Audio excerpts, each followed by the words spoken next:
Hello, everyone. Welcome to Hyperspace on Dark Matter Radio Network. I'm your host, Solaris BlueRaven. I want to thank everybody for tuning in this evening, and a special thank you to webmaster and producer Keith Rowland. And my special guest this evening is remote viewer specialist Dr. Courtney Brown. Courtney Brown is a mathematician and social scientist who teaches in the Department of Political Science at Emory University in Atlanta, Georgia. Independent of his work at the university, he is also the leading scholar on the subject of remote viewing, as it is done using procedures that were developed by the United States military and used for espionage purposes, or procedures that are derivative of those methodologies. Courtney Brown received his Ph.D. from Washington University, St. Louis in 1982 in political science with an emphasis on mathematical modeling. And Dr. Brown is the director and founder of the Farsight Institute, which is www.farsight.org, a nonprofit research and educational organization dedicated to the study of phenomenon of non-local consciousness known as remote viewing. His recently published book on the subject, Remote Viewing, The Science and Theory of Non-Physical Perception, is the only book of its kind where the science of remote viewing is developed with respect to highly structured data collection methodologies. In this book, he analyzes data and develops a new theory that explains the remote viewing phenomenon as a consequence of superposition formation on the quantum level. And his websites are www.courtneybrown.com, www.farsight.org, and www.farsightpresentations.com. And please welcome Courtney to the show this evening. Welcome, Courtney. Solaris, I want to thank you so much for inviting me on the show. Well, thank you for joining us. It's an honor to have you on tonight, and there's so much I want to discuss with you. And I just want to say how much respect I have for the work and the research you've been doing, and in your mind alone, you're an incredible being, and I want to thank you for joining us. So with that being said, I'd like to talk about the remote viewing, and I know you've been doing videos pertaining to the proof that remote viewing exists. I'd like to elaborate a little bit on that if you could. Sure. The issue of proof is very complicated because different people have different qualities or characteristics or criteria for proof. So somebody can see something and say that's proof for me, and somebody else will see it and say, well, no. The scarecrow on the proof debate is Carl Sagan, because he was the guy who said extraordinary claims require extraordinary proof. So you see, that is a claim that's often raised by skeptics who say, well, look, if you're going to say something like telepathy or remote viewing or psi phenomena exists, that's an extraordinary claim, you need extraordinary proof. Now, these skeptics are actually theological, religious, weird people in a real sense, because if they were really skeptics, they'd have an open mind, but they have a closed mind, because what they're doing when they say extraordinary claims require extraordinary proof is they're acting in a totally unscientific manner. You see, science is essentially based on statistics. So if you look at claims that are made by mainstream science anywhere, for example, if you look at the CDC, Center for Disease Control, announcing a study saying that the mercury that was used in vaccines does not cause autism, they look at a test that they show and said it is acceptable at the 95% level. That means there's only a 5% chance of it being wrong, as far as the CDC is concerned.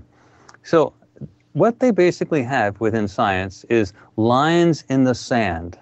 And they say, as long as it doesn't cross that line in the sand, it's okay. So when you have a claim, like Carl Sagan said, which is extraordinary claims require extraordinary proof, what he's doing is actually taking that boilerplate of science, which is the alpha level of the test, the statistical test, the thing that's acceptable, the test that's used for all types of claims, and he's moving it. He's taking it's like going to a football game and then getting close to the goalpost and suddenly the referee stops the game and moves the goalpost back 20 yards. And then you get another 20 yards up, and then he stops the game and moves the goalpost back. Extraordinary claims require extraordinary proof. What that is essentially saying is it doesn't matter what kind of proof you show us, we're not going to believe it, because we're going to say you need something more. So in the extant literature on remote viewing, it's been proven beyond any statistical doubt, and use the word proven to mean that the probability of there being an error is so infinitesimal, it is way beyond the normal standards of traditional science in any subject. So, and the level of proof of mainstream science, the issue of whether remote viewing exists has been cleared long time ago by literally hundreds and hundreds, thousands, in fact, of articles, of research projects. So the real question is, how do you get around this problem of the sort of the Sagan problem of saying extraordinary claims require extraordinary proof, when you really want to just tell people that this thing is real? However, they are deferring to so-called authorities, people like Carl Sagan or people on skeptics lists on the web and things like that, who are basically dismissing it no matter what happens, you say.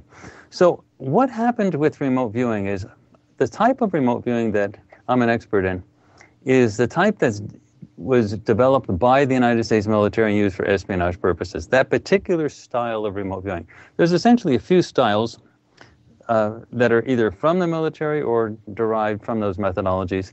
And the ones that we commonly use here at the Institute are CRV, which is controlled remote viewing, which was a style of remote viewing that came out of the Defense Intelligence Agency in an official program that was officially disbanded in November 1995, but everyone I respect and know agrees that they undoubtedly started it up immediately right after that, and it's bigger and better today than it was before. And if it ever becomes public, they'll close that one down and say a rogue general did it and then start up another one. So, but the CRV, or controlled remote viewing, had its intellectual origin with a guy called Ingo Swann, the late Ingo Swann, who was a natural psychic who sort of figured out what his mind was doing. And then the other style of remote viewing that we often work with is called the HRVG method, which is the Hawaii Remote Viewers Guild method. And that was taught to his students by Glenn Wheaton, who came out of Special Forces Intelligence. And that's a very different methodology. However, many of your listeners are probably familiar with the movie Men Who Stare at Goats, because that was the movie that was about that unofficial movement. It wasn't a program, but it was an unofficial movement within the military, within Special Forces. And that movement was later ultimately called the 1st Earth Battalion. And the movie, which was about that whole movement, was called Men Who Stare at Goats, and it starred Jeff Bridges and George Clooney. So when we work with these methodologies with the absolute best remote viewers on the planet, people like Dick Allgaier, who does the HRVG method, and Daz Smith, who does the CRV method, what we were looking for is a way to overcome the Carl Sagan hurdle, which is extraordinary claims require extraordinary proof. Essentially, we want to dismiss Carl Sagan. He's dead now, so he's looking at us from the heavens. We want to just take that whole bunch of skeptical people that they call themselves self-styled skeptics and put them aside, and we have to circumvent them. So when we say the word proof, what we want to do is to demonstrate to any reasonable person that remote viewing is real, and that they do not need to have crazy people like Carl Sagan and his crowd of skeptics agree with them. They can say that they saw it with their own eyes. So the problem with the military procedures is that they are quite complicated. They use a specialized language. You really have to know something about the procedures in order to sort of follow along with the doodles and the words and so on, the vocabulary. And so proving to people, with the word proof being emphasized here, was always difficult when they had to actually know something about the methodologies. And it's also a paper and pen methodology, both the HRVG and the CRV approach. And that was difficult to get people to sit down and actually look at drawings and things like that on paper. So what we needed to do to raise this to the level of conclusive, unambiguous proof was to leave that methodology as preliminary work and then to have something else that anyone could watch. So these two remote viewers, Dick Allgaier and Daz Smith, independently trained to do their sessions on video, live, standing up on whiteboards, and this is important, Solaris, in a theatrically entertaining manner. That's important because what happens is people have to actually watch this remote viewing and actually see it live in action and be entertained. Meaning the people have to look at the camera, be animated, move their hands. Now, Dick Allgaier was fortunate enough to be a celebrity newscaster in Hawaii for 30 years. So being in front of a camera is like breathing for him. Daz Smith is a graphical artist, so he wasn't so used to being in front of a camera, but he was spectacular with regard to drawing things because he's a professional graphics artist. Also, Dick Allgaier is great with drawing as well. So what these guys basically did is train to be able to do their sessions in a way that you didn't need to know anything at all about the remote viewing methodologies. You could just see it with your own eyes. And when you watch it, it's incredible. This last project that we just completed and released, for example, the Great Pyramid of Giza. When Dick Allgaier is describing the Great Pyramid of Giza under totally blind conditions, meaning no remote viewer is ever told anything about what the target actually is. All they're given is an email that's non-leading that says, there is a target, remote view it, send me the session, period. So when Dick Allgaier was doing his work on the Great Pyramid of Giza, he's not drawing doodles or anything on the whiteboard standing up. He's drawing the pyramid exactly. And he's calling it a pyramid. I mean, that's what he uses, the word. This is a pyramid. And he describes it exactly in the desert environment, the whole thing, the people around it. When Daz Smith describes the manipulation of the large 80-ton stone granite blocks into place in the pyramid, it's not ambiguous. He's drawing them like a graphical artist in perfect perspective, and he's calling them. These are big, large stone blocks that are being manipulated into place, and so there's in this pyramid type structure, and with these rising structures, and when he draws the pyramid, it looks exactly like a pyramid.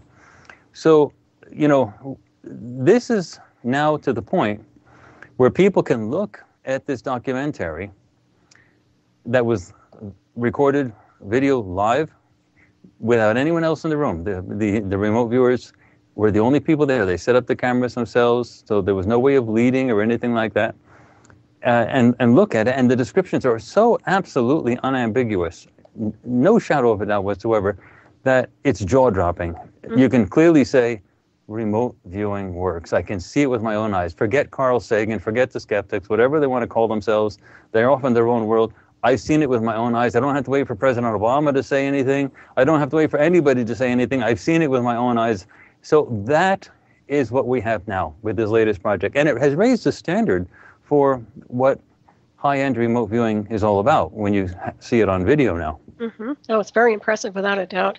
And I was going to ask you, have you noticed any type of other remote viewers running interference while you're trying to remote view anything? Well, what do you mean by that? Well, say you're trying to remote view a target and you find that you're being interfered with by someone else who's trying to stop you from accessing that target. Do you ever run into situations like that? Oh, like a psychic mental block, that type of Well, thing? that, or perhaps maybe even a military interference. No, and for a good reason. You see, this is actually possible. We learned that actually in an early demonstration that we did in the late 1990s, where actually something did happen. And basically what the traditional military approach for doing this remote viewing stuff is that they have target coordinates or tags, which are essentially random numbers. And they give those to the remote viewers and say, this tag is associated with the target, use it to focus your attention to get started, and so on. So we used to send our remote viewers out sort of as a flock, like a flock of birds, to go to a target. And the target, in the mental sense, is sort of be all lit up because so many remote viewers would be going there.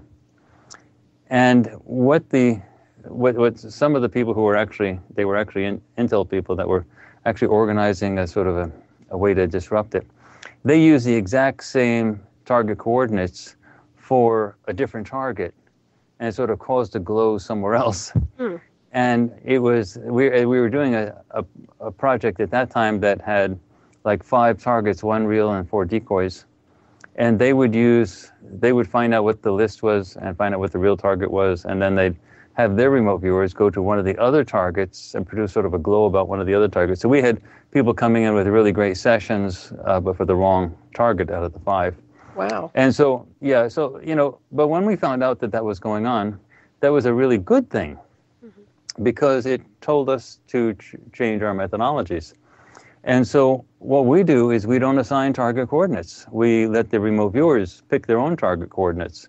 So we discovered in our own research what actually makes a target, what makes a target or an event or place or whatever they're supposed to be focusing their attention on, what makes it so that that focus of attention is that thing and not something else. And when we found out what that process was, we realized that the random numbers had nothing to do with it. So we could use, anybody could pick up any old random numbers they wanted and just use them. You could get them from the barcode from a cereal box. I mean, it just doesn't matter what numbers you use. And so when we let the remote viewers do that, there was no target coordinates that people could assign other remote viewers to sort of cause a glow around it. And the other thing we did, which we do in science studies that are really proof-oriented with regard to the remote viewing process, is we have the targets picked by some official person called a tasker or targeteer after the remote viewing sessions are done. You see, remote viewing transfers perceptual information across time and space, so obviously past, present, and future are actually all happening simultaneously. So it doesn't matter when the targets are actually picked, as long as the person picking the targets doesn't see any of the remote viewing data.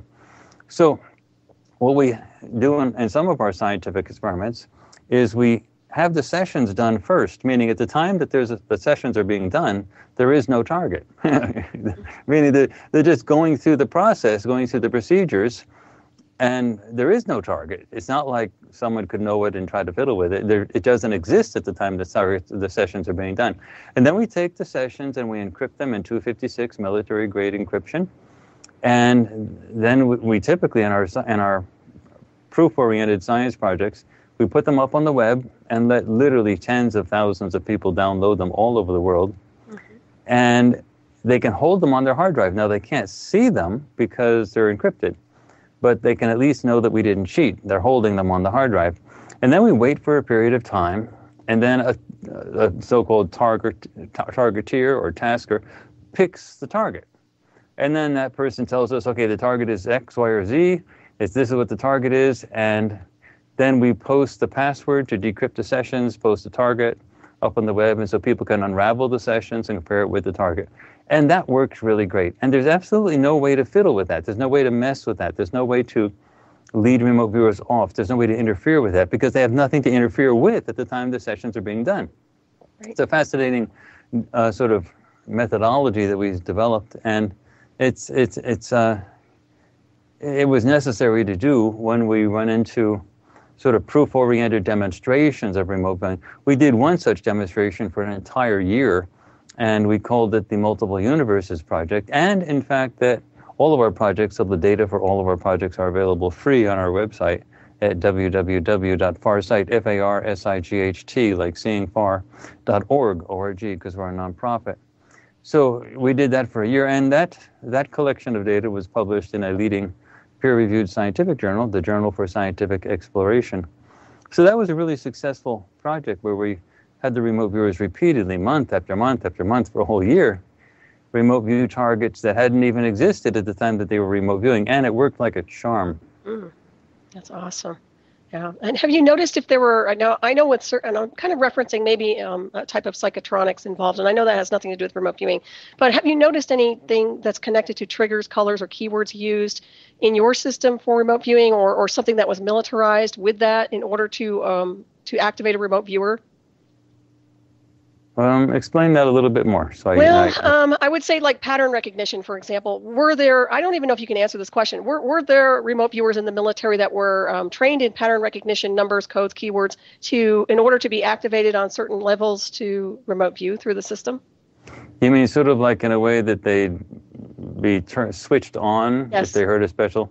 We don't, first of all, we're a civilian group, and we have had the military guys on our board of directors, but we're a civilian group, and so none of the people that do the remote viewing for us are military people, so that wouldn't really apply to them. Okay. And so the other thing is that from what I've heard, again, this is not firsthand, but from what I've heard, meaning I was not in the military, and the military people haven't told me per se, but what I have heard from sources that are reliable is that the stuff that the military is doing with remote viewing is very surprising and very different from what we do. So they learn from us, and by us sort of peeking in and finding out what they're doing, we learn a little bit from them.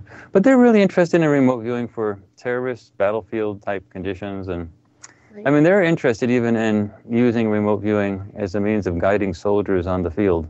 Right. And so they have really sort of different uses for it than we use.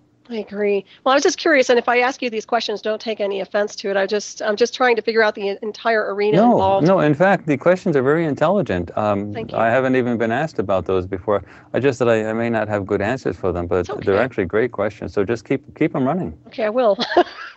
So I do have another one for you, and you can answer this one any way you want. But do you know about the AI interface, artificial intelligence interfaced in with a remote viewer or someone who's operating as a remote viewer? Now that might be military also, but have you heard of artificial intelligence interfaced at the psychic and synthetic telepathy level with someone? Yeah, actually, for your audience, the best way to think of that question, if you don't mind me sort of adding to the question a little bit, is with the movie Minority Report with Tom Cruise. So you have sort of a computer interface with the remote viewers.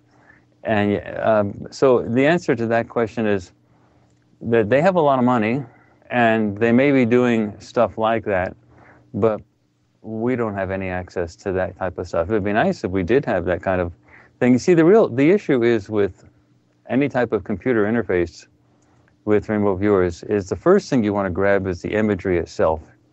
So you actually want to be able to get the imagery directly as it's being projected, so in a sort of a way on the screen of the brain.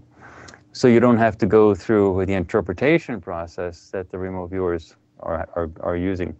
Now, the benefits to that is that you can have people with lower levels of training having these perceptions and not run into the interpretation problems. So people who really aren't that good with remote viewing but are good enough to be able to perceive targets can then be sort of hooked up in theory with wires, and the images could then be projected onto a computer screen, for example. And the people who know how to interpret the data with respect to any given target would understand what they're looking at.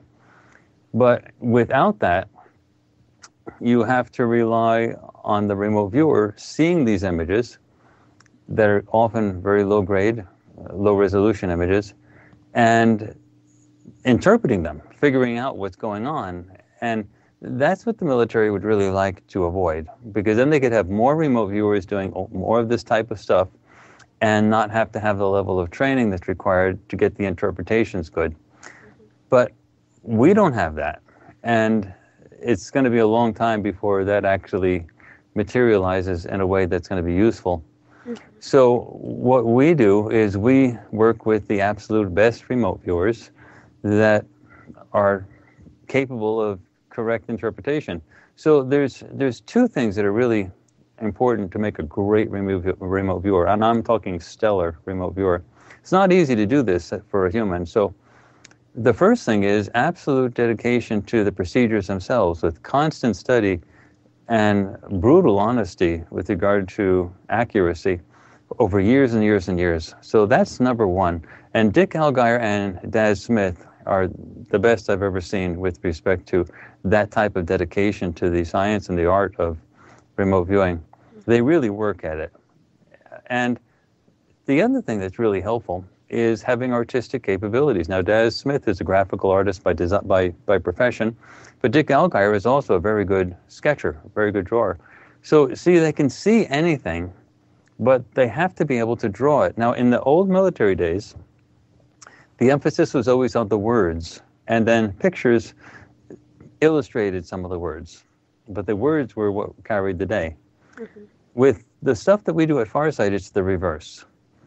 Pictures are the most important thing. Images. So the sketches have to be really good. You have to really be clear about what you're describing, and that the words describe the pictures. They add content, they add meaning, they add interpretation to the pictures.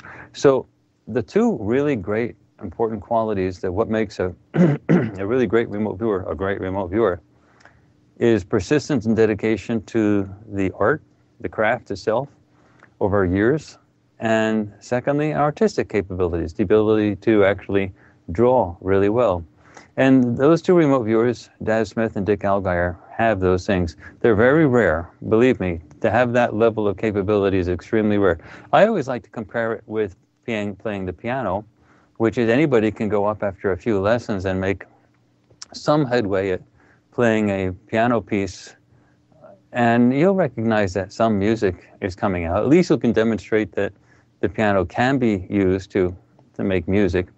But you compare that to Lang Lang playing in Carnegie Hall, where you can't even see his fingers move. They're faster than the speed of light, apparently. I mean, and then he closes his eyes when he plays, and with all the charisma, the expression that he puts into his body in playing it, and then the music just billows out throughout Carnegie Hall. And you say, so that's what it's all about. That's what this whole thing is meant to be understood. Well, that's at the level that Dick Allgaier and Daz Smith are at. They're at that level in remote viewing that Lang Lang is in piano. That's awesome. Yeah, pure design, without a doubt. It's always concerning because, and I'm not trying to reference military a lot, but I do know that they try to weaponize anything that shows potential. So, even a human being would be weaponized if they could, have their way. Yeah, and they like machines. Mm-hmm. Yeah. So, and with that being said, are any, didn't you say one of your remote viewers did come from the military or no? No. Oh, okay. We've had the military guys on our board of directors. They still are as emeritus members, but they've retired. That's good. But the remote viewers that we work with are all civilian. We're a completely civilian shop, a science shop, and we're the only venue where you get these full-blown science projects out that show all of the data and you can follow along.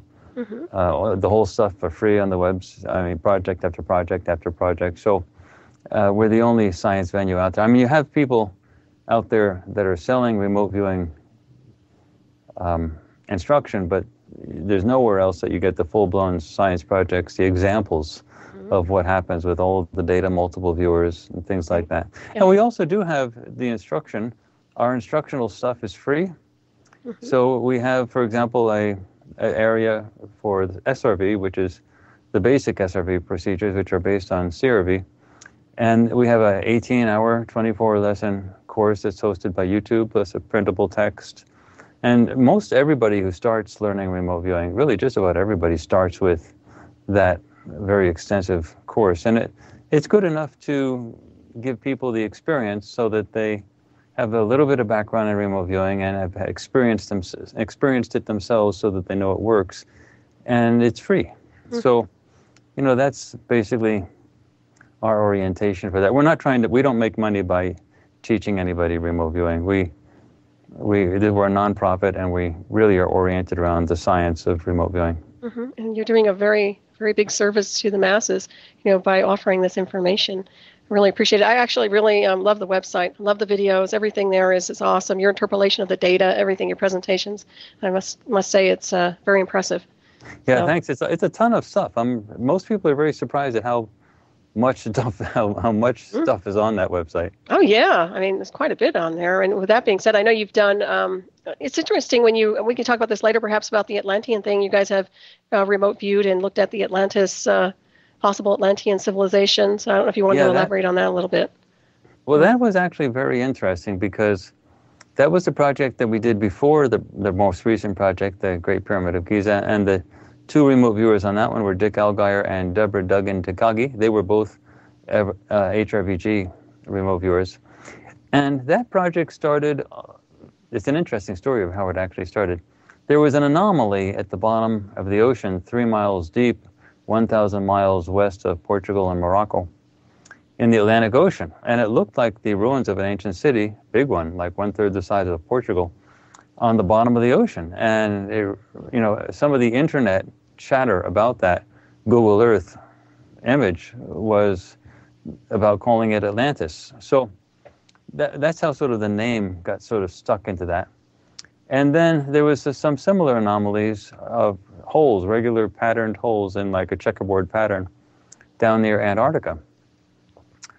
So what we did, in order for me to get that project going, we have a board of directors. I had to get it past the board of directors. So what we did, we had the Google Earth image. We asked, we work with Intel people, so I did a little bit of fishing.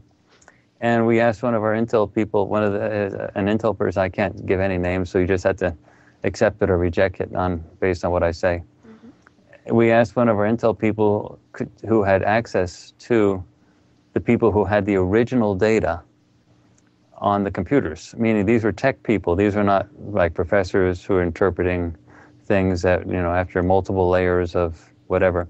Mm-hmm. These were people who were sitting at the computer with the raw data. So this Intel person actually went to those people and said, "What is that?" really, at the bottom of the ocean. And they, in fact, did confirm they were real elevation changes. And then our Intel person said, some people on the internet are calling these ship tracks. Ship tracks are lines that are drawn with radar image or sonar images. When a ship when it does a sonar image for the bottom of the ocean, it's supposed to go in overlapping paths back and forth, up and down, covering a whole area. But if it doesn't, and it just has a path, through nowhere, then the area immediately underneath the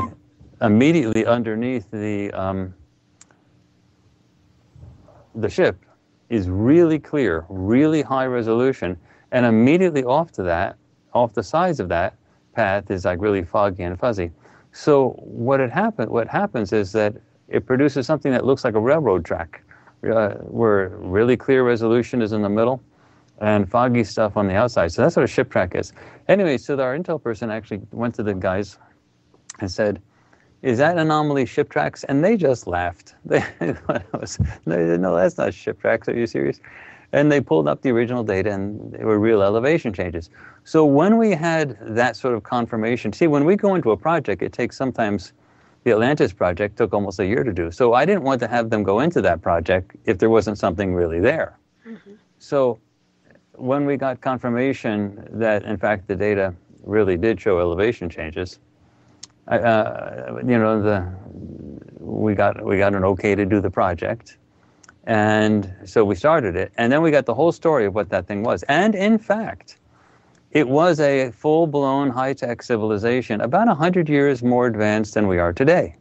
So they were pretty close to where we are today. A little more advanced, but not much more. And the architecture looked just like today. Solaris, if you were walking down the street of that city, you would not have felt uncomfortable. You would not have recognized which city it is, and the language would have been different, but you would have known you were on a city on Earth, and that you would be saying, "I wonder what place this could be." But all the buildings look like normal human buildings. Wow. Rectangular skyscraper type structures. And then in the anomaly area that was down near Antarctica, that was not a city, that was actually a military scientific facility that was different in orientation, but it looked very much like a military scientific installation that you'd see today, with buildings, and some of the buildings were sheltered with shielding on them, electromagnetic shielding. I mean, it was just like today, and it was a big deal. It was a big facility down there. Anyway, so what basically happened with that is that they had actually a really clean source of energy. They didn't need to do what they did, but they had a really clean source of energy where they had reactors that were crystalline based, and you could power the whole planet on those things really, really clean. It wasn't like our nuclear type reactors that have all this waste like Fukushima.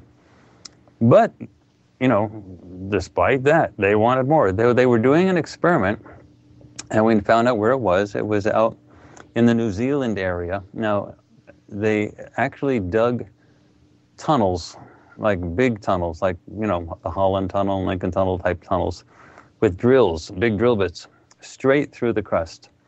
Now, they were going after the heat down below, and they thought they could control it.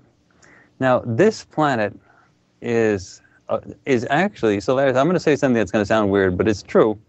This planet is not a good planet to have a civilization on. I agree. Because what it is an 8,000-mile ball of molten rock. And it's got an 8-mile thick crust on top of that. So it's a balloon, essentially. And it's okay. It's good to go for a few thousand years, 5, 6, 7, 10, 20,000 years. But eventually something happens to the sun or something happens somewhere where the currents down below are disturbed and the planet goes belly up. I mean, it crushes civilizations because time and time again. And this has been documented in a very interesting way by people like Robert M. Schoch, who is a professor at Boston University. In his recent book, Forgotten Civilization, talks a lot about not only Easter Island, but Göbekli Tepe and Turkey. Mm-hmm. It's very clear that major civilizations just get pulverized every 10, 20,000 years. And so basically what these people that we were calling Atlanteans did is they were drilling a hole down near the New Zealand area, which, by the way, has the thinnest crust on the planet as a result of all this, and the largest concentration of lava rock. What basically they did is they popped the balloon, and they couldn't control it. Actually, the remote viewing descriptions of the people that were watching on the computer screens in the scientific facilities down near Antarctica, which monitoring the experiment, was chilling. They were looking, they couldn't believe their eyes. When they saw what was happening, they realized what was going to happen. I mean, it was the end of everything. Mm. So they actually had, and they had a few days warning that this experiment was going belly up. And it was a secrecy cloak science experiment, just like we do secrecy cloak science today. And what happened was they popped the balloon and had a huge explosion, much bigger than any nuclear explosion that we've ever witnessed on this planet. And what happens when you pop a balloon, like the Earth? You get a dent. You get a blowout on one side, and thus you have to have a dent. And where does a dent happen? It happens in what they call the antipode, which is the spot on the exact opposite side of the globe. Well, where is the exact opposite spot on the globe where the dent happened?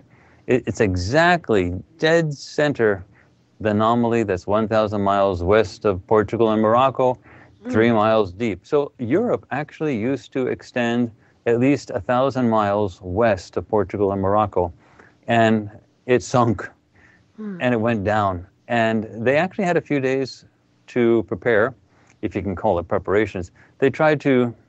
They knew it was a potential extinction level event. They knew that they did it. People were being told about it, not just with broadcasts, but on speakers. Lots of people were gathering outside. They could hardly believe their ears. It was one of those OMG moments where they said, why didn't anyone tell us that they were doing this stupid experiment in the first place? Anyway, so they tried at the very end to get people onto boats. Interestingly, they got fecund women who were capable of childbearing on the boats. The only men who were allowed on the boats were people who were sailing or operating the boats themselves. But they were trying to get, older women were not allowed on the boats and things like that. So they were really trying to, they knew that they'd have to, if they had any chance at all, they might need to rebuild humanity from scratch. And we also know that this happened, and then it sunk, and then the waves came in, the place went down. Now, there's actually still some electromagnetic radiation emanating from that stuff down there, 3 miles deep. So some of the technology there's nobody living down there. Everyone's dead, but some of the technology is still there. It's still preserved, and it's, under all that silt. So there's also a good deal of technology that's still in the Antarctica region, which is why, by the way, you have all these governmentally supported science groups down there in Antarctica. They're not looking for mastodon bones. They're looking for technology, because it's easier to get, despite the hardships of Antarctica, it's actually easier to get some of that stuff under the ice than it is to get the stuff that's 3 miles deep in the middle of the Atlantic Ocean. Anyway, so it was a fascinating story. We know that it happened 70,000 years ago. We know the dating well, because we know that's the date that the blowout occurred. And that's really not in dispute in mainstream science. Now, mainstream science actually doesn't know exactly where the blowout happened. They know the general area, however. They often try to think of it as Lake Toba, as the volcanic lake in Indonesia, as the origin of it. But that's not correct. They have the general area correct, but it's not north of Australia. It's southeast of Australia. But they're in the general right area of the globe. And that's often referred to as the Toba, T-O-B-A, catastrophe theory, which you can actually find on Wikipedia. And we also know from that, and we know it happened 70,000 years ago, but we also know the exact spot because you can actually look at where the lava is, and the concentration of lava is out near the New Zealand area underneath the water. Mm-hmm. And it's also the thinnest spot on the crust. So it's really quite clear. And that also is the exact antipode for the anomaly that's under the ocean on the opposite side of the planet. And so if you actually look at the date for when it is, there's another piece of information that's quite fascinating, actually, that it's really not in dispute either in mainstream science, is that when that explosion happened, everybody was killed off, except all humans were killed off, except for 2,000 to 8,000 surviving pairs of humans. Now, we say surviving pairs, that's very few, 2,000 to 8,000 surviving pairs of humans. That's like as few as 4,000 to 16,000 people. Everybody was killed off except for just those people.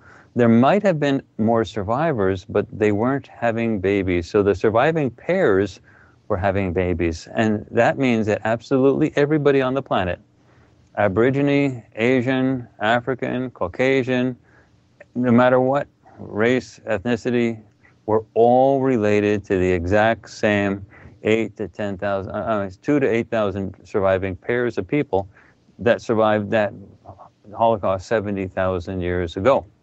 So we can sort of, and at that point, the architecture looked like ours today. So we're sort of bookending the 70,000 years ago and today with civilizations that really look very similar.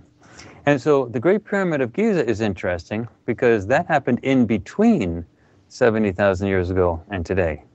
And the interesting thing about it is that was a very different period with very different architecture and different stuff going on. And that's why this project, the Great Pyramid of Giza, it gives us a really good window into the history of our recent civilization, the rebirth of our civilization since the ending of that so-called Atlantean. By the way, we use the word Atlantis simply because that's the word that's popular out there. Mm-hmm. And in fact, it does sort of fit the general mythological legends, which is an ancient civilization, high-tech, destroyed itself, that type of stuff. So some of the basic parameters fit, so we just use the word. Right. What's really interesting, it's like you're resurrecting these areas across the illusion of space and time with your remote viewing projects. And I have to ask you, do you think that there is a parallel bleed-through effect with these areas that have had catastrophic events and that it's actually a parallel event happening here on this timeline with what we're dealing with? Well, actually, it's an interesting question. You're actually referring to something that some of the listeners may not completely get. So let me just fill it in. You're talking about the idea of there being multiple realities, multiple paths, multiple timelines. Some people call them other worlds or multiple universes, but it's this Star Trekian concept of having two parallel realities or many parallel realities, with differences between the parallel realities. And if something happens in one, it can have a bleed over into the others. And yes, we are talking about that type of a thing. That's one of the reasons, in fact, why big events could affect many timelines simultaneously. You're not just messing with your own life, but you're messing with lives elsewhere. For example, a nuclear explosion happening on Earth would affect many timelines. So in some way, for example, sometime if you did a nuclear explosion, in another timeline they may not have a nuclear explosion, but they may have a devastating earthquake in the exact spot that your nuclear explosion triggered tectonic plate movement and stuff like that. So, I mean, you're talking about a real clear bleed over that is really nice to avoid because you're affecting so much. But if you have a small event, like what color blouse or shirt you're wearing, well, that's not going to affect other timelines. Mm-hmm. But, I mean, there might be some effect, but it's nothing that's noticeable. But a big effect it really could have. So we can assume that in a multiple timeline interpretation of reality, which really the data, we haven't gone into any of those data yet, but the data do clearly support without any ambiguity the multiple or timeline or other worlds interpretation of physical reality, which in fact has a very solid basis in theory of physics, going back to work by Hugh Everett in 1957, who did his dissertation in quantum mechanics under John Wheeler in Princeton. So that's a whole sort of another story. But the basic idea is that these other realities or parallel universes do have an influence on each other. And so if you're trying to predict the future, what you can say is that every moment of the now, like now and now and now, what you would do is you get a branching off of the futures so that there is no single future. That's why predicting the future with remote viewing is so difficult. So if somebody says, without any ambiguity, X, Y, or Z is going to happen, they're just bogus. You can't make a prediction. Mm-hmm. If they say, well, we have perceived that a large event is in the future, then, and if you see the data and the remote viewers are reliable and they know the track records for them, then there is an indication that something will be detectable in the future that will relate to that event. If there was a big devastating earthquake perceived, for example, then you should expect that at around the same time that the earthquake is seen in the data, that some type of tectonic movement will happen. It may be a larger earthquake, it may be a much smaller earthquake, but around the same time you should have some evidence that something will happen. If you have, and this is something we did with our so-called 2008 to 2012 climate project, actually 2008 to 2013 climate project, we had a situation where we detected meteor impacts before June 1st, 2013. So we could not, and I absolutely categorically stated we could not make a prediction, because with multiple realities you cannot predict the future. But what we did say was that there are some meteor events that occur before June 1st, 2013, and in some realities they impact the planet and cause devastation. I mean, really shook things up. Tsunamis, they hit the water, tsunamis, and large explosions on land. And that should not be interpreted as a prediction, but that we should see some evidence of potentially devastating meteor activity before June 1st, 2013. And we made that description in 2008.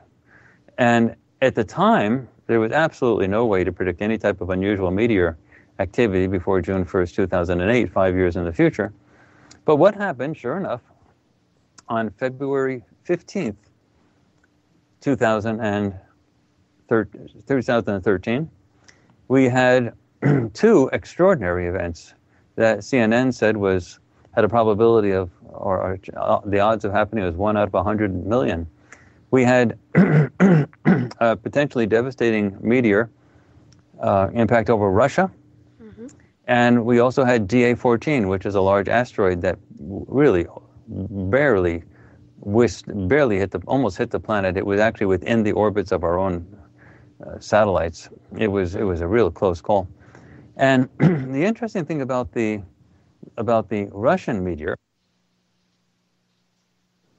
is that everyone has video cameras. It was caught on video, and a very clear video description of that meteor was shown, that it was hit from behind by something that came from behind and impacted it and fragmented it. Otherwise, it would have hit Russia intact and produced an explosion that was 50 times at least bigger than the explosion of Hiroshima and Nagasaki.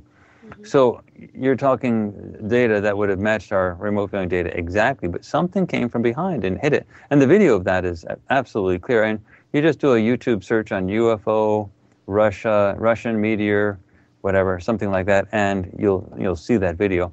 It's really, really clear. And so there's only three possibilities for that. It was either another meteor that came from behind and hit it, but the probability of that happening is so remote, I just dismiss it.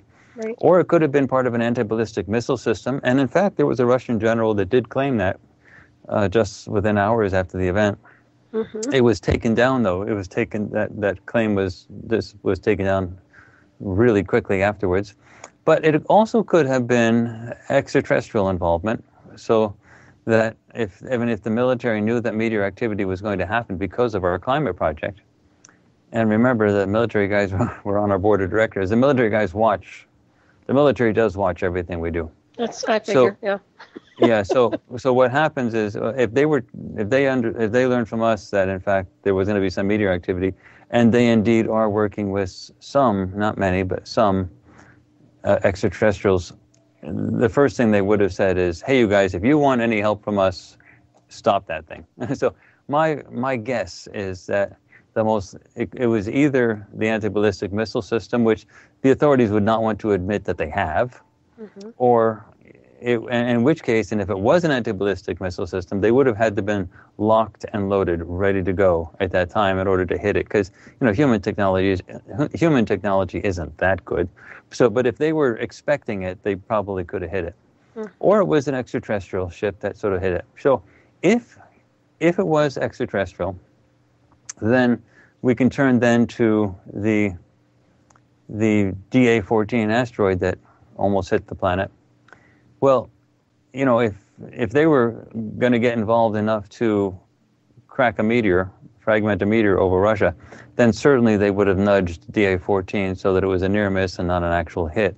I mean, if they did it far enough out, you could just about spit on it and it would have changed the orbit enough to miss the planet.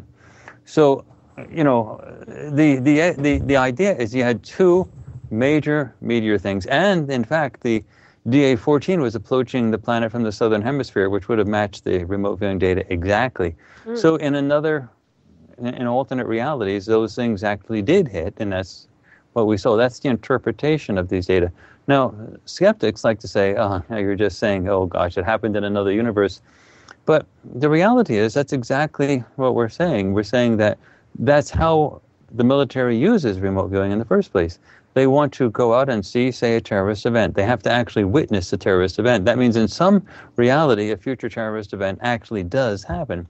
And then they want to take that information and then send out the police or the military guys to arrest the bad guys that were going to do that terrorist event. So they want to create a new reality that doesn't have that event happen. So that's exactly what happens. So it's not a cop-out. We were predicting very significant, potentially disastrous meteor events before June 1st, 2013. And sure enough, on February 15th, that's exactly what happened. And on February 16th, the next day, I issued a statement both on YouTube and in print on the Institute's website stating that the meteor events that happened the day before, on February 15th, did meet the meteor expectations of the project, and thus no further meteor activity or consequent tsunamis should be expected before June 1st, 2013. So many people then saw that and understood and interpreted it correctly. But then again, you get people that years later say, "Yeah, well, what happened to the great tsunamis? You said there were tsunamis and they did happen." And, but you get idiots all the time that don't read the details and don't understand the science. But that, nonetheless, that's part of doing these public projects. You have to engage people. You have to allow for misinterpretations, and you have to be patient while you explain it over and over and over again, because this reality that we live in is very complicated, and you have to explain it to people. And you can't get frustrated when people misunderstand it and then say you did something that you didn't do, and you just have to keep at it. That's our educational mission and role at the Institute. Yeah, well, it's well said. And yeah, we do have that simultaneous, multidimensional concept where we're all existing simultaneously elsewhere, is what I understand and I tend to believe. But insofar as the alternate realities go, which one is more dominant? So say you are presenting certain realities and alternate realities, and so you react with one and you create or recreate something else with another. Which one really takes a dominant stance? This is really important, Solaris. There is no dominant one, meaning all of the realities, all of the timelines have an equal basis in reality to all others. There is no dominant one whatsoever. And this means not just for the future, for the past. For example, that means that there is a version of the 20th century in which all of the major wars that occurred during the 20th century, World War I, World War II, Korean War, Vietnam War, and so on, none of them happened. And then there's also a version of the 20th century where World War II ended with nuclear destruction. So we're sort of in the middle between those two extremes, of one of peace and one of Armageddon. So those realities are equal to the one that we have in our history, that we remember. And in fact, you can say that when you are having the branching into multiple parallel futures at every moment of the now, each one of those realities is completely equal with any one other reality, and there is no dominant one. I want to add one thing to this, though.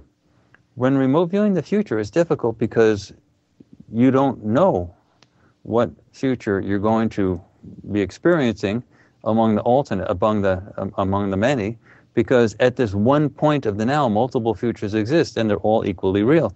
So you don't know which one you're going to pill. That's why it's so hard to remote view the future. There is no single future. Mm-hmm. But if there is no single past, why does the problem not occur there? It's relatively easy to accurately remote view things in the past. And the reason is that for every time period that you have in the now, you have a remembered history. So you think of that as the dominant history, but actually it's not dominant. It just is the remembered history.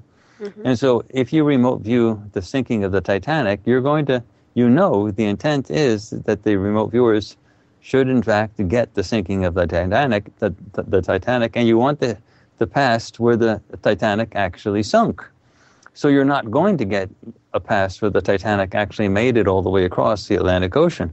You're going to get the one that it actually sunk. But when you're remote viewing something in the future, you don't know that. You don't know which one you're going to get because you don't know what's going to happen in the future.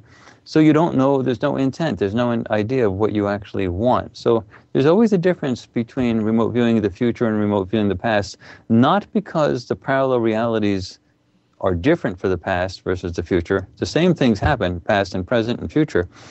The problem is with the future, there is no remembered history, which the past, you have a remembered history, so you're able to select out a single timeline that you want. Yeah. That's the key. Makes sense. It's an imprint or signature, I would say. Energetic signature, perhaps, or something like that? Well, ultimately, we're going to be using a Star Trekian term again.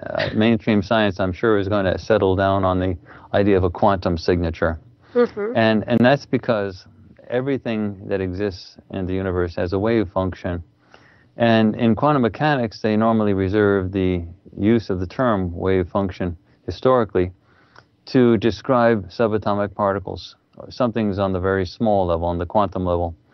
And what basically that is, it's a mathematical equation that has both a parameter, or has both parameters in there for defining where something is in space, as well as where it is in time, and also the magnitudes and things like that. But it has space and time in it. So you have an equation that defines something.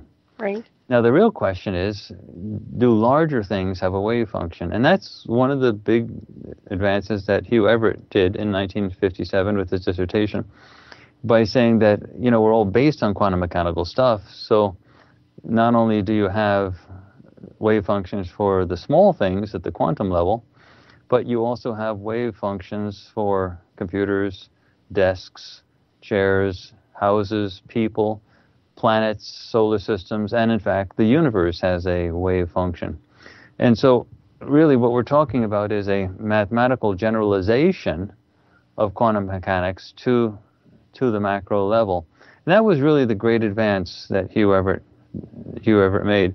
And when he did this, he got into quite ferocious arguments with the scientists, physicists of his day, and eventually ended up leaving in disgust physics, and he went into the Defense Department, where he worked on the nuclear program and was one of the primary architects for the policy of MAD, which is mutually assured destruction. And that was good, because at that time we had civilians and military people arguing in favor of a first strike against the Soviet Union and China in sort of a Dr. Strangelove type of scenario. Mm-hmm. And it was Hugh Everett that came in and said, "That's crazy, you don't know anything. I'm a physicist. There is no survivor with all of that." But mutually assured destruction said they can build their missiles and point them at us. We can build our missiles and point them at them. And nobody will shoot because everybody will die. Because Hugh Everett said, even if we did shoot first, the radiation will kill off everybody. There'll be no survivors. And it's a good thing he did that. If we did actually try a first strike, we would have gone down in history as worse than Hitler, Attila the Hun, Genghis Khan. I mean, that would have been the name that all of eternity would have remembered as the United States. So it was good that those civilian and military people were shouted down. Mm-hmm. And so Hugh Everett, although he had a black eye in physics, he really saved our butts, so to speak. Mm-hmm. But nonetheless, to this day, it's slowly winning. They've done some surveys, and in fact, it's been estimated now that approximately 18% of mainstream physicists agree with the other worlds or multiple worlds, parallel reality ideas of Hugh Everett. Mm-hmm. And that may seem small because you say, well, that means 82% don't. But actually, that's a great change because that 18% that do tend to be younger. The 82% that don't tend to be older, and they're retiring and dying off. So the trend is very clear that the alternate reality type of stuff is going to see its day in the sun. Mm-hmm. Yep, absolutely it will. And with that being said, we're going to take a break real quick. Stay tuned, everybody.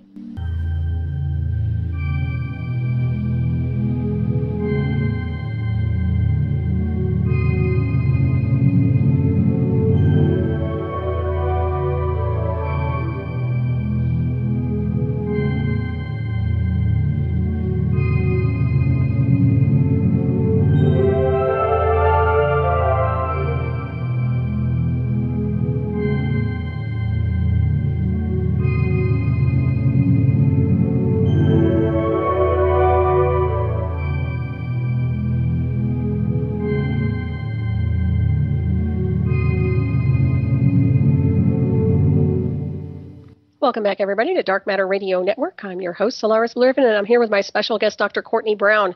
And we are discussing remote viewing and some incredible information based on consciousness and energy and all that good stuff. And Courtney, are you there? Of course I'm here. Thank you very much. I was going to ask you, at what point in the timeline did you actually get involved in remote viewing? Were you always very sensitive? Did you always have a gift for this?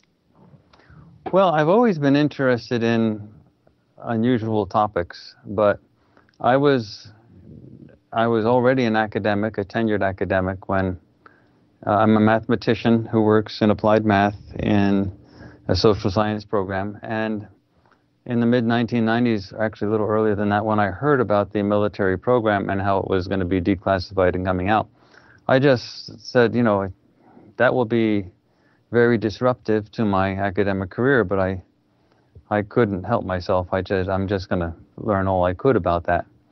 And so in the beginning, it was really disruptive. I was a shining star in the application of highly nonlinear mathematical techniques in social science applications, such as chaos, catastrophe theory, things like that.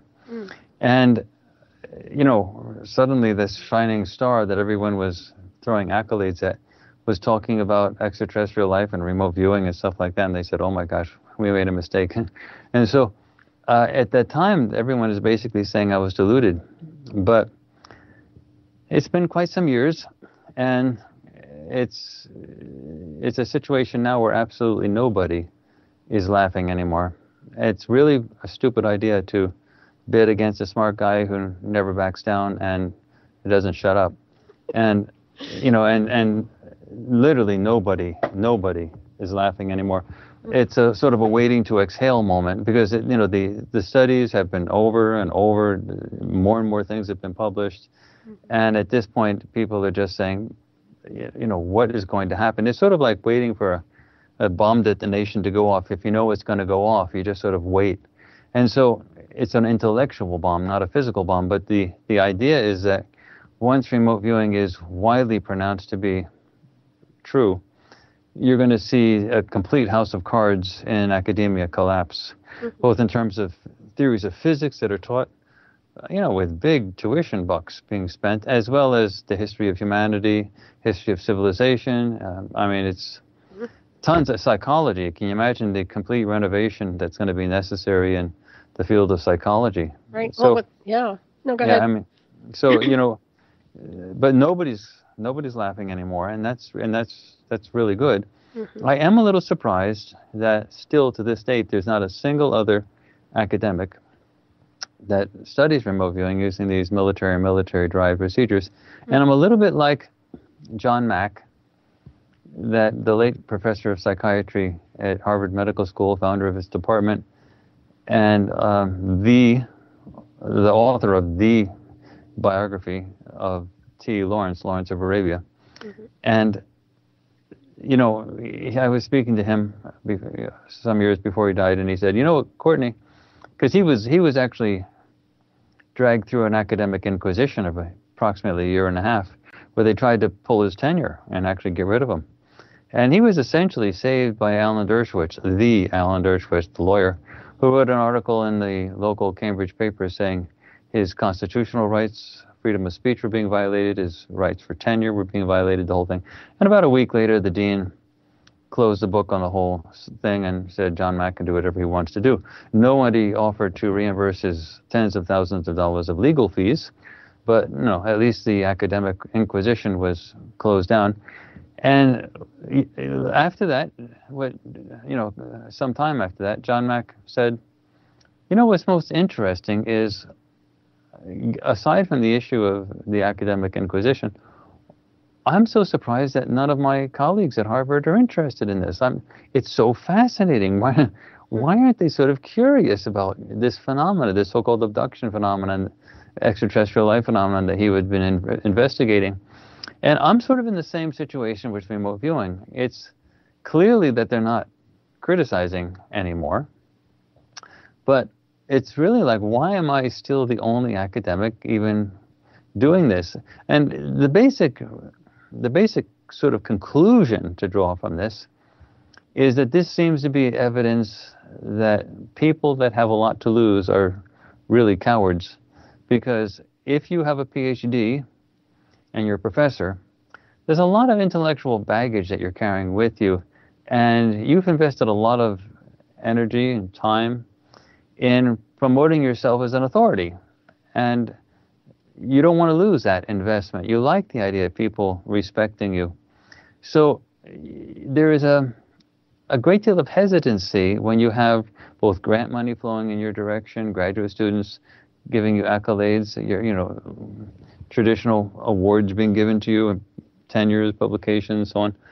You're sort of hesitant to risk that until you're absolutely certain that the change is imminent, that it's going to happen, and you don't want to be caught on the wrong side of the street. So that's essentially what's going on now. Academia is quiet now. They're not laughing anymore, but they're not jumping on the bandwagon, but they will once they see it gets to be so close that it's going to be inevitable and going to happen right away. Then they'll all jump and say, yes, we knew it was this way from the beginning. Yes, we always said it was going to be like this. So that, and then they will try to carry their prestige and their baggage with them to try to make it sound like they were supporters all along. I mean, that's what's going to happen. And people like myself and John Mack just have to live with it. Right. Well, we know who you are and we know where they are, and that's the way it is. So it is interesting, though, and I do see a lot of the original censorship. I mean, it's almost sad to think how much information has been censored since the beginning of our birth on this world. And I've said this before on previous shows, but it's always like we're being taught the wrong information and we have to relearn everything when we get here. Well, a good example for this is that the basic paradigms, the main paradigms of physics that are taught are quantum mechanical and relativistic, classical and relativistic. And with respect to quantum mechanical and relativistic science, those are considered the bottom line truths of descriptions of physical reality. Those are 100 years old, meaning there have been absolutely no fundamental changes for over 100 years. Now that tells you something. Now we have gotten lots better with the details, We know how to do the calculations faster and better. We know how to do quantum computing now. We know how to calculate relativistic changes with respect to speed when astronauts zoom around the Earth and things like that down to a fraction of a second. So we're really good at, small-scale improvements. But in terms of the fundamentals of the paradigms, nothing has changed for over 100 years. So what we're talking about is sort of obvious evidence that it's all screwed up on the academic level, and that the only way they can keep up the discussions about relativistic and quantum mechanical ideas as being sort of the bottom line truths is by ignoring a lot of other data that don't fit those truths. So they can make any theory fit the data if you select only the data you want to have to look at to fit the data. So that's why people like Carl Sagan, when he says extraordinary claims require extraordinary proofs, what he's basically saying is we're drawing a big circle around a whole bunch of data that we don't want to look at. That is the only thing he's saying. And so that's not science at all. That's religion. And so, you can't really, he calls himself a skeptic, but that's not a skeptic. That's a believer. And, a skeptic has to have an open mind and is willing to look at all the data under equal criteria. But someone who has a big circle around a whole bunch of data and say, I'm not going to look at that, simply by saying extraordinary claims require extraordinary proof and nothing you're going to show me is going to convince me anyways. So, that's simply not scientific. And so really what we're talking about is not just a change in the stuff that's taught at the university, but actually a potential revolution in the acknowledgement of what's been going on. It's been a scam that's been going on both in mainstream media as well as at the university levels in terms of, accepting huge amount of cash payments for stuff that's just inaccurate. And if you think about it, the university tuitions are enormous. Oh, yeah. They're like $35,000 a year up and up. And, for these theories that they're being taught to be blatantly wrong because certain data were ignored, that's a big claim. Now, am I saying that the universities should be condemned? No, I'm actually not saying that. Universities are actually great and they should not be condemned. They're doing the best they can. The universities themselves are not paradigm busters. You can never blame a university, no matter any university.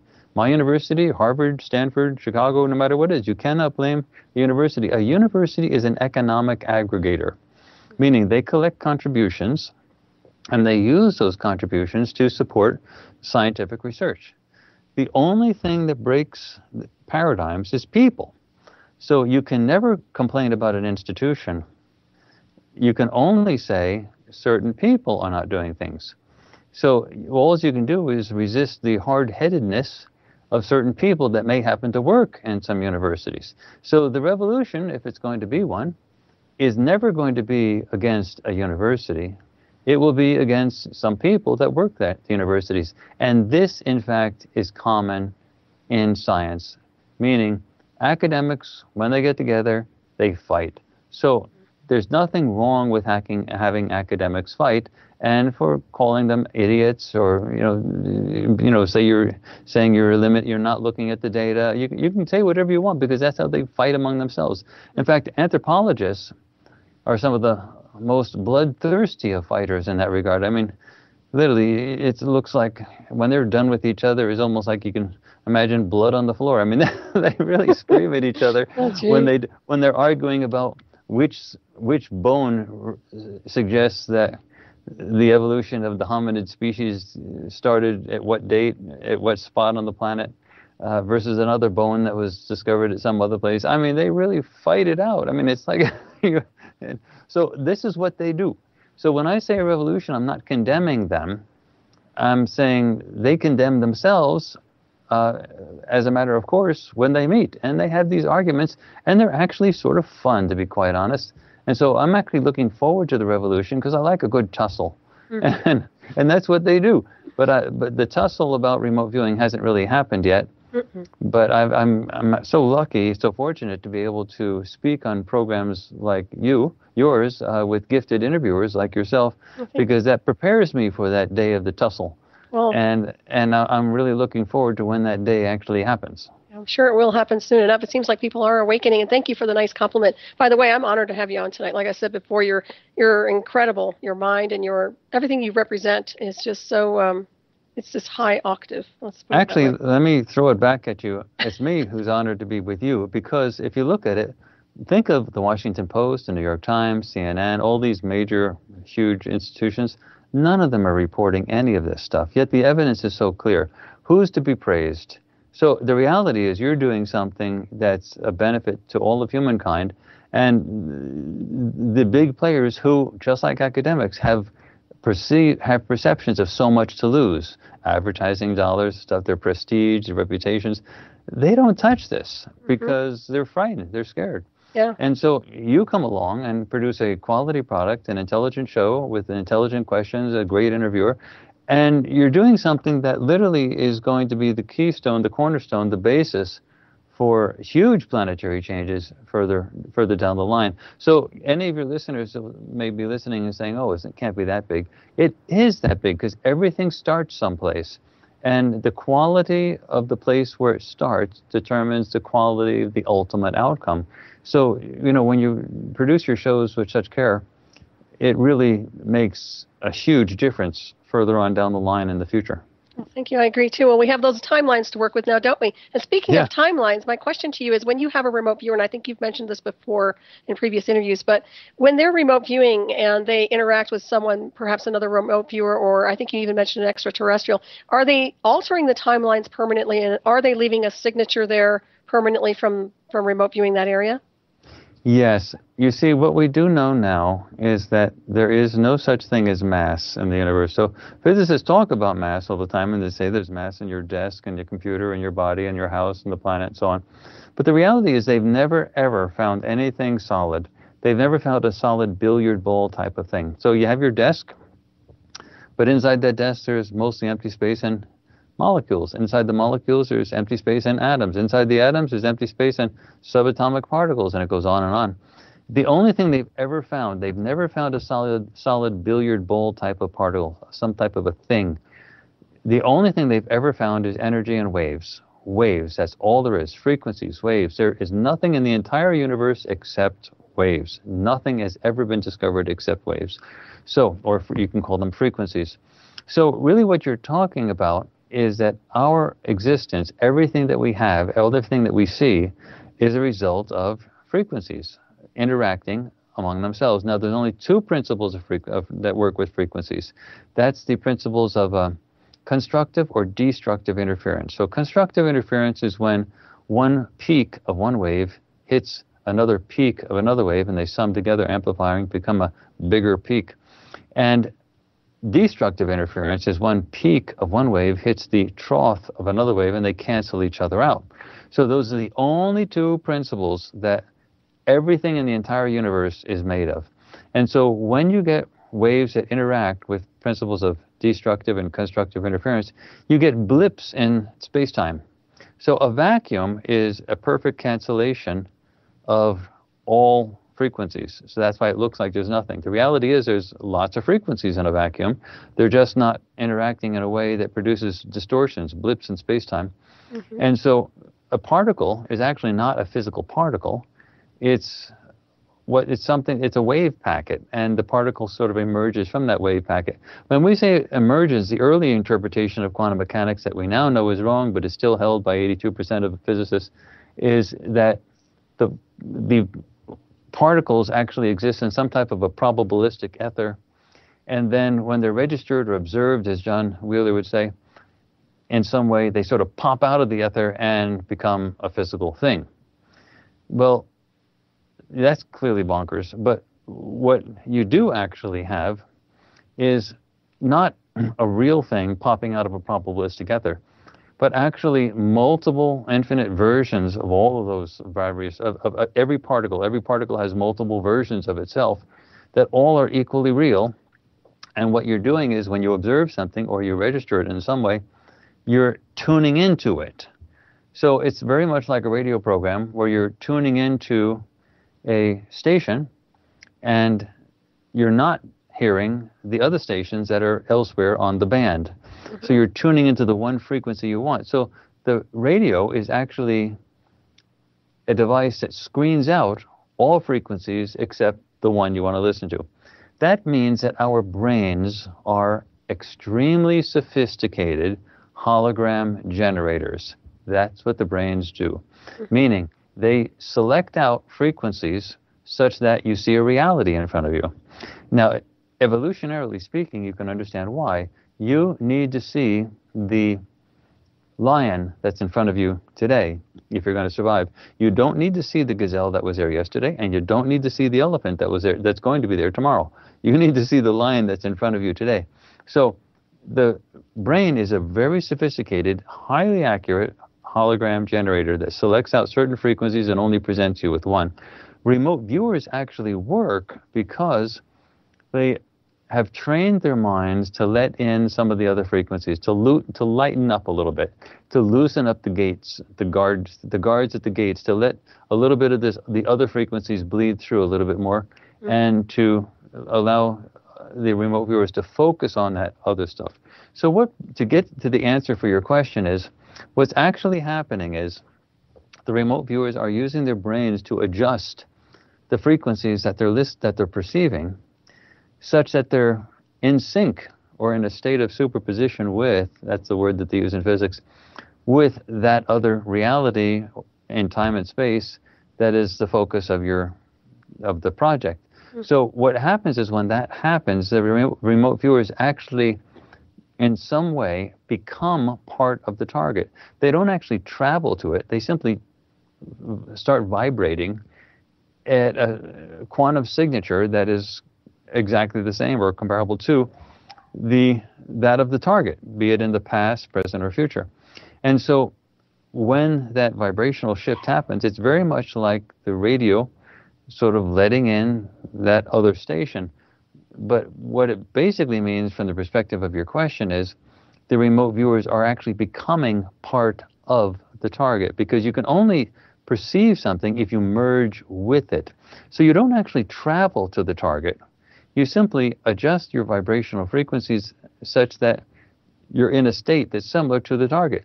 We have had examples where remote viewers, this has been known for a very long time, since the very early days of the old Stanford Research Institute's work in remote viewing, that if you send a remote viewer, a good one, to a target, and then say 5 years later send another remote viewer to a target, and that other remote viewer doesn't know that the first remote viewer was ever sent to that target, sometimes the second remote viewer will say, "Hey, why is so-and-so here?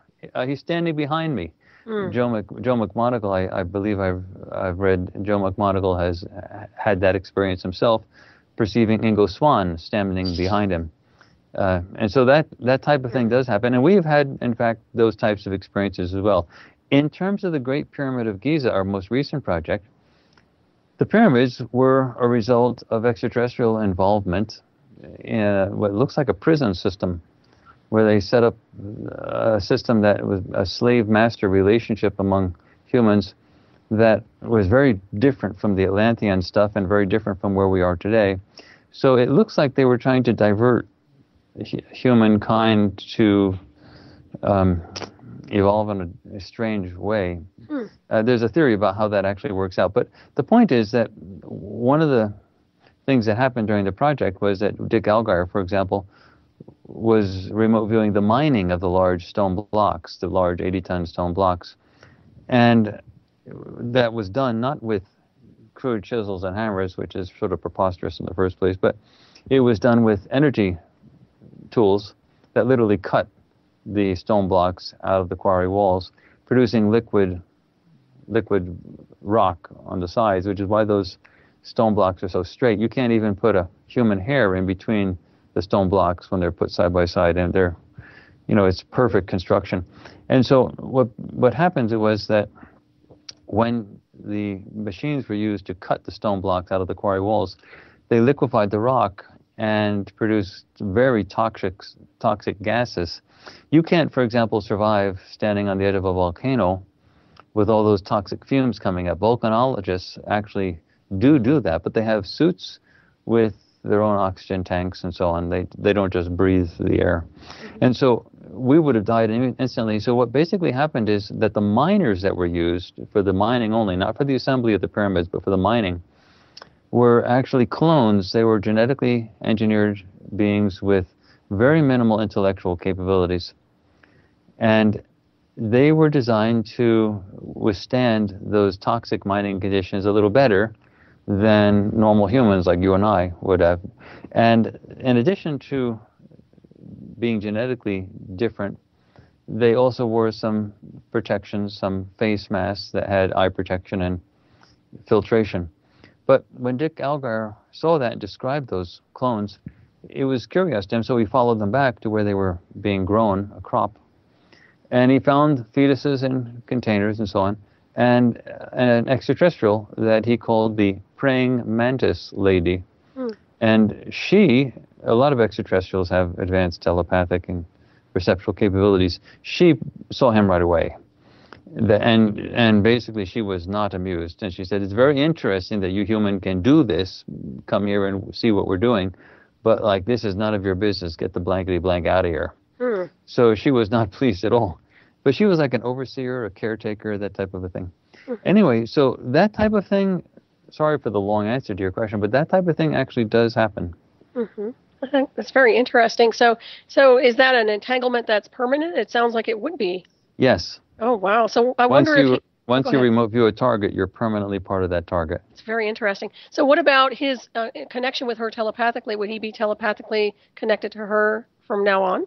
Well, if another remote viewer went back in time into that spot, they'd see the interaction. That's really interesting. That's amazing. Yeah, it is sort of amazing. It's really wild when you think about it, you know? Yeah, it actually makes logical sense, but it's so different from the normal way that we think of things, it seems wild. Well, I love it. You know, to me, this is definitely my area. So I'm glad you're here tonight. This is awesome. And I did really enjoy the DVD and the information. I found it very interesting when they were when you all were talking about the pyramids in general. Now it sounds to me like the pyramids weren't really used for what most people think they were used for. Is that right? Yeah. To this day, people think of them as sort of wondrous mysteries, but that's all they were. They were just mysteries. They're a big pile of worthless rocks. There's no practical purpose for them whatsoever. They don't produce any shelter. They don't generate heat for housing people, things like that. Nothing is done.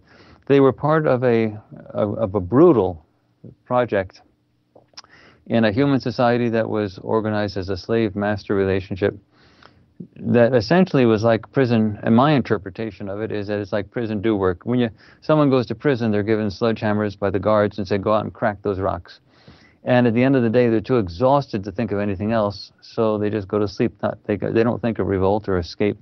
Well, that is partly what looks like happened. It was an exhausting project that had a lot of death and suffering associated with it. And at the end of it, they created a religion out of it. So the pyramids were sort of high-tech. They weren't sort of. They were high-tech devices that did, in fact, channel energy of some type. Energy like ley lines, but the earth energy. And it resulted in a light show. Think of a rock concert with a laser light show. Or think of the Northern Lights times 50. Just a big light show with like hundreds of thousands of people watching. And pyramids were involved apparently all over the planet. And so really what you had was a display of energy that was dazzling, but of no practical purpose. And that's all that it was for. It was to create a religion. And so this seems like the whole project of the pyramids was brainwashing at its best. And when we look at these huge structures that to this day they can't figure out how those things were built, it's so obvious. It's staring us right in the face. This is a extraterrestrial involvement. I mean, the stone blocks were cut. These are 80-ton stone blocks, bigger than a school bus. They were cut using energy devices. They were transported not by sleds or on top of logs or boats. They were transported through levitation directly to the actual site from 500 miles, 800 kilometers away in the Aswan area to the Giza area. And levitation is quite common to us now. For example, if you go to YouTube and you do a search for acoustic levitation, a whole bunch of stuff will come up. You'll see acoustic levitation. And then if you go to Well, for example, magnetic levitation. We have the maglev trains. For example, the train in Japan. They have magnetic trains that are comparable in size and weight to these large stone blocks, and those large trains travel 200 miles an hour, and they don't touch anything. They're levitated above. So we already understand levitation to some extent, and add a little bit of extra technology to it, and that's how they move those things. And the description of how that was done, sound was involved, as Smith described, but it was like sound plus. And the description of how that was done is very clear in the sessions, and Daz really describes that clearly. Now, and that is in fact the only way those blocks could have been put into place, because mainstream science says that those pyramids took 20 years to be done. Well, if that's true, you needed to move 12, you had to cut and haul and place 12 of those big stone blocks every hour of every day. 12, and ship them, cut them, install them, manufacture them perfectly. 12 every hour of every day, 24 hours a day, day and night, for 20 years. Give me a break. That was, those people back in those days with copper tools and camels couldn't even move one of those blocks, let alone cut them. All four sides, plus slicing them on the bottom and slicing them on the top. I mean, it's ridiculous. And then to get 12 of those an hour up there, obviously advanced technology was used to move them to the spot and install them. And that is so clearly described by Daz Smith, really, really clearly. And you see it on the video. Right. And he's, it's really, really clear. I noticed when he was talking about the floating of the stones, and what comes to mind, and I know that wasn't really mentioned, but I keep thinking about water used to float this like the Archimedes spiral type thing, where you would float the pyramids or float heavy objects through that. But I mean, that's just a theory. But anyways, not to change the subject, but okay. Insofar as the Great Pyramid goes, now it's safe to say it is some kind of a transmitter or antenna, correct? Even if they didn't use it for something? Well, at the time, it was high-tech.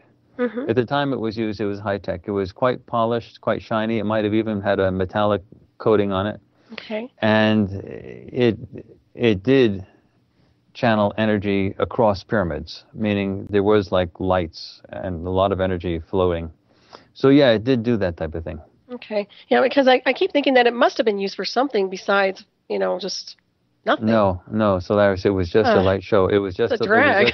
It was just the whole purpose of the whole thing was just to create a mystery. And to this day, that's exactly what it is. And that's all it was ever supposed to do. And the whole thing you then have to ask is, why the heck did they ever do that? Now, regardless of how it was done, a huge amount of investment of resources was done to do that. So you have to say, why was it done? And at this point, I'm totally speculating. The data are not giving us any information on that. I'm just connecting the dots myself. And my interpretation of that is that if you have somebody setting up a prison system someplace, well, that means that there's people there that they want to contain. Well, who do they want to contain? Well, there are people that cause trouble elsewhere, typically. That's what happens in our prison systems. And they want to occupy their attention so that they don't get out and cause more trouble. So that sort of indicates to me that the human society that was there was some desire by some people from outside, extraterrestrials, to control human society so that we didn't mature, grow, and do something that would have affected wherever they came from. So that leaves us with just a few options. A, that the humans that are here are either refugees from someplace, somewhere else, and got born into Earth as a way of getting away from something, or prisoners, meaning they were people that are being dumped here.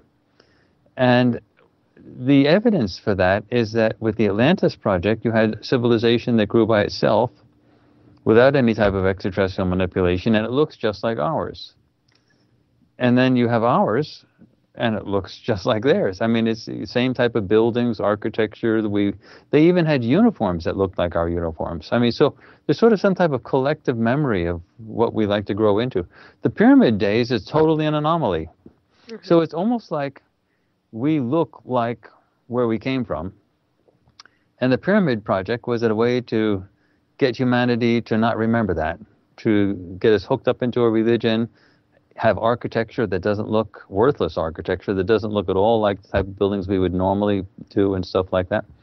And sort of the other evidence that I sort of look at, circumstantial evidence, but it's nonetheless, it seems to make sense to me, is that if you look at our society, it's very heterogeneous. We have so many races.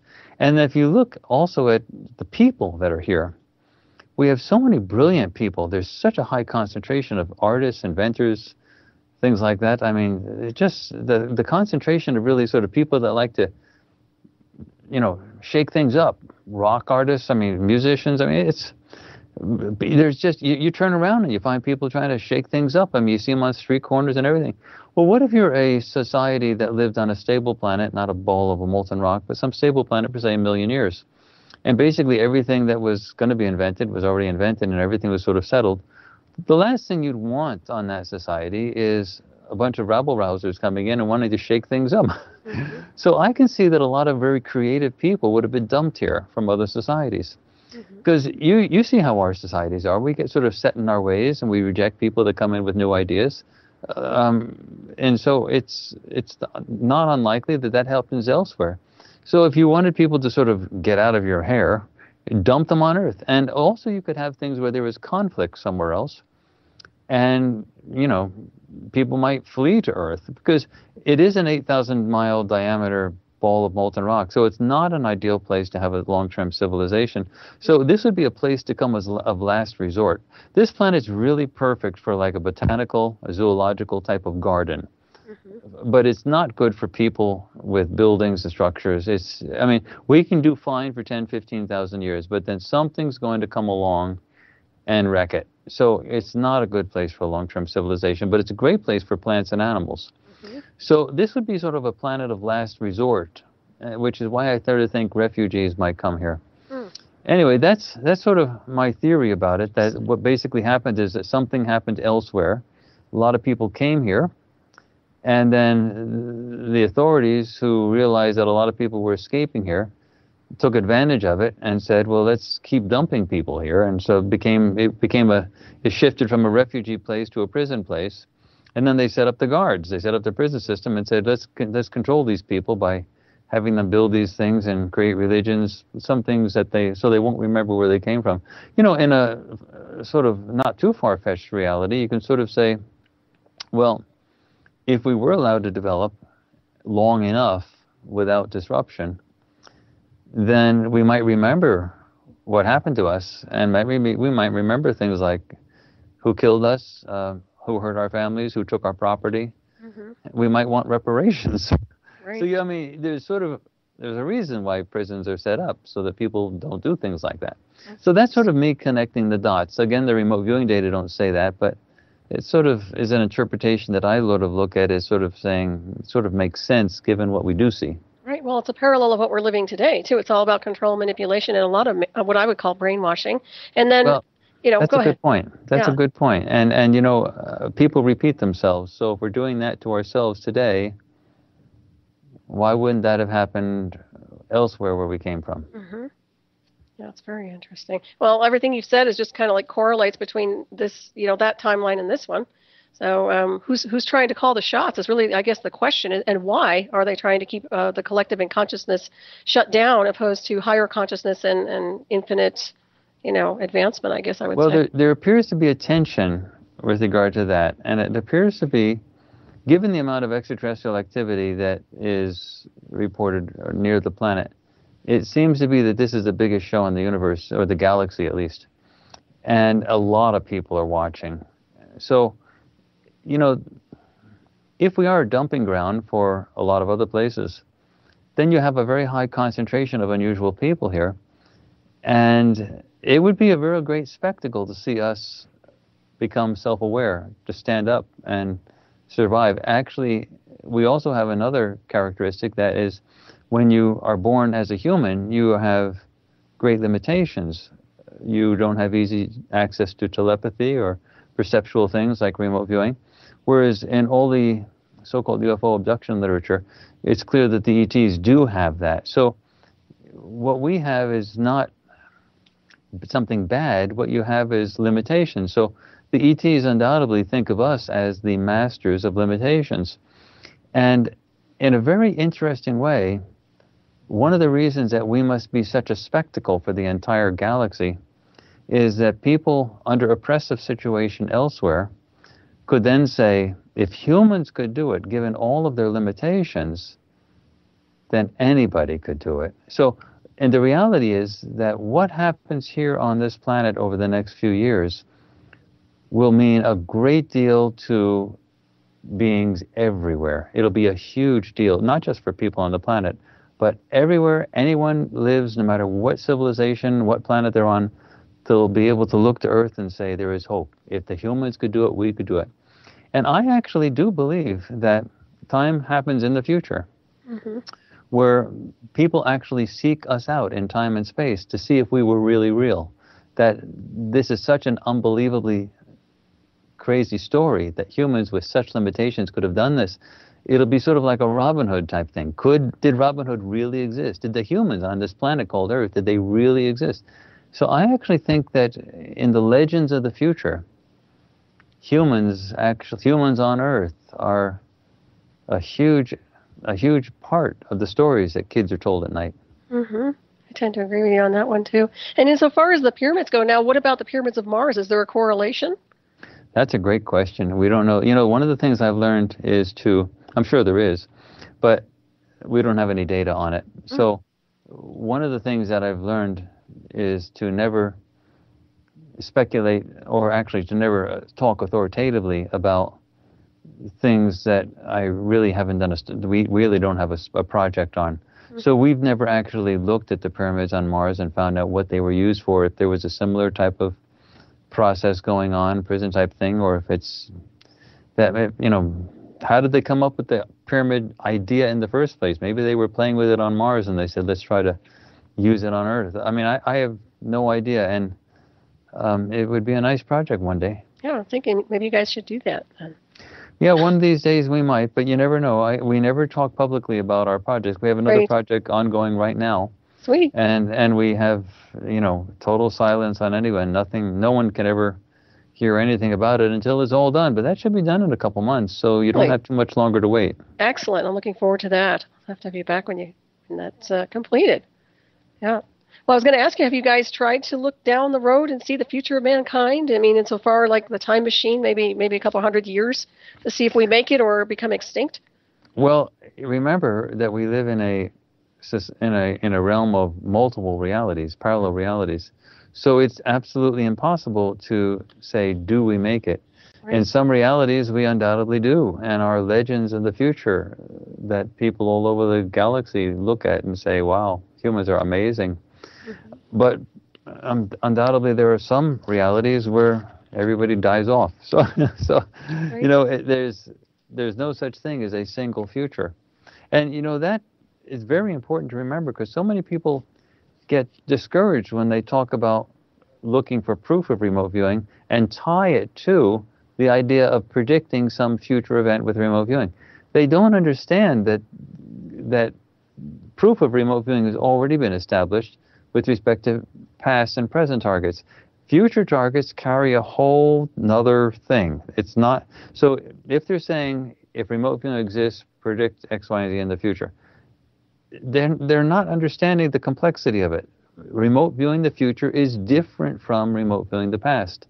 So, you know, but that's their problem. If they're not going to be smart enough to look at the science, then you really can't do much with them. Right. And if you look at it as energy and consciousness and motion, that really helps clear up a lot of overanalyzing, in my opinion, anyway. Actually, if you think of all of existence as energy, and as consciousness as being necessary to tune in to what reality you see, then consciousness, since everything is nothing but frequencies in this universe, consciousness literally is energy. And so literally everything that exists is somehow a product of, or a function of, or just simply is consciousness.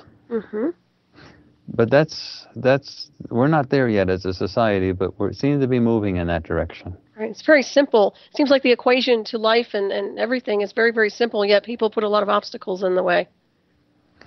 Yeah, but that's not unusual. That happens quite commonly, and you simply have to wait. It was Max Planck who said that great advances in science occur not because somebody comes up with a new great idea and everyone accepts it.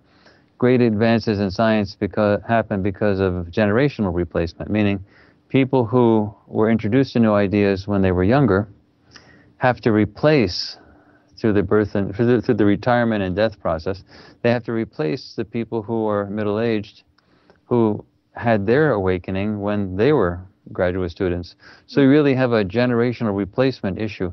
But we clearly do have a generational replacement process going on, and the ideas that do allow for the scientific understanding of how remote viewing could actually work are slowly being accepted into the mainstream science realm. Mm-hmm. Yep, because it works. Yeah, they realize that. It's going to take a while for it to happen, but it's the outcome is clear even if the process is slow. Mm-hmm, exactly. Have you all noticed a frequency fence construct or any type of array system that's been running interference, like keeping us down? You mentioned Prison Planet, so what comes to mind is a frequency fence. Well, that's actually an interesting thought. The idea of a frequency fence is sometimes used with respect to ideas that maybe there's sort of a frequency barrier around the entire solar system or planet or something.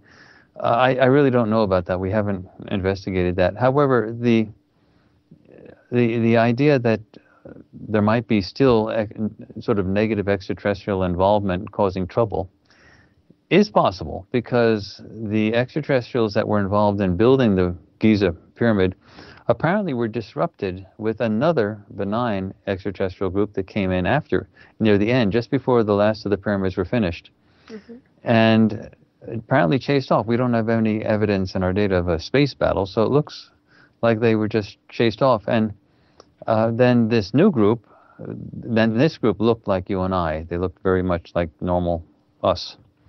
And mostly men. They came in in ships from vast distances away. And Daz Smith reports this very clearly. And they introduced new knowledge, new understanding. And what that new knowledge did was disrupt the old society. Just the information. You didn't need battles with cannons. You just needed new knowledge. And within 10 years, the entire Egyptian infrastructure, social infrastructure, just melted away and people left. So, you had this new group come in. And then the real question is, what happened to the old group? Now, if you, Solaris, were running a prison system for the purpose of controlling a population, and then an opposing group comes in and disrupts your show, well, what do you think your orders would be from on high? They'd probably be to, go to guerrilla warfare type Nuke from space. You'd probably say, hang out there and just, what would be the purpose of the prison system originally, which would be to disrupt the society so that they don't mature in a way that they could cause trouble in the old homeland. Right. So if you no longer can run the prison system, what's your next best plan? Well, your next best plan might be just to cause trouble. So they were already pretty good, apparently, at telepathically manipulating the elite into producing a slave-master relationship. So they apparently had pretty good abilities to mess with the minds of the human upper-ups. So if you were sort of in a situation like that, and you were sort of one of the groups that was disrupted, your operations were disrupted, you might want to cause trouble. And then you look at our society. Let's take, for example, the 20th century. World War I, World War II, Korean War, Vietnam War, the first Desert Storm, the second Desert Storm, Afghanistan, Iraq. I mean, it seems like clockwork. We keep on getting these crazy things. And you have really nutty, crazy people. You have people like Hitler, Mussolini, doing really stupid stuff. You get Japanese bombings of Pearl Harbor. You get 9/11 of all things. You get very crazy things happening. And what do you sort of say? Hitler was completely bonkers. Like, was he really just that way? And did the German people actually just vote for him that way? Or was there some manipulation going along? Meaning, are all these things indicative that the human species is defective in some way with these regular crazy conflicts that come up over and over again? Or is somebody messing with people? And so I'm not saying I know the answer to that, Solaris, but I have to tell you, I do wonder about that. I agree with you, and I do believe there is manipulation going on and has been for a very long time. That's my own personal take, but I do believe it involves mind control to some degree. But with that, you can say, however, that it's not stopped our civilization, meaning our civilization now looks like the old Atlantean civilization. So there may be messing with us at the edges, but clearly it's not like what we had during the pyramid days. Well, it's really fascinating. And, we're getting ready to wrap this up here. I can't believe it. These 2 hours went very fast, Courtney. But, that was a great show. I really wonderful. appreciate the intelligent questions. Well, thank you. And it's been an honor to have you on tonight. I hope to have you back sometime soon. If I could just mention, for people who want to keep up with our project, remember that we are a nonprofit and we do not have money for advertising, so we can't wave our stuff in front of your faces. So if you just go to our website of www.farsight.org, FARSIGHT, and go to the nav bar that's on the left and go to the bottom, you'll see a nice blue banner there that says subscribe to our free newsletter. It's free. We never give the email addresses out to anybody, and we send it out about every Friday, and it has a comic also by the celebrated cartoonist Vic Guiza, so it's sort of entertaining. And that's where we keep people informed of what our latest projects are.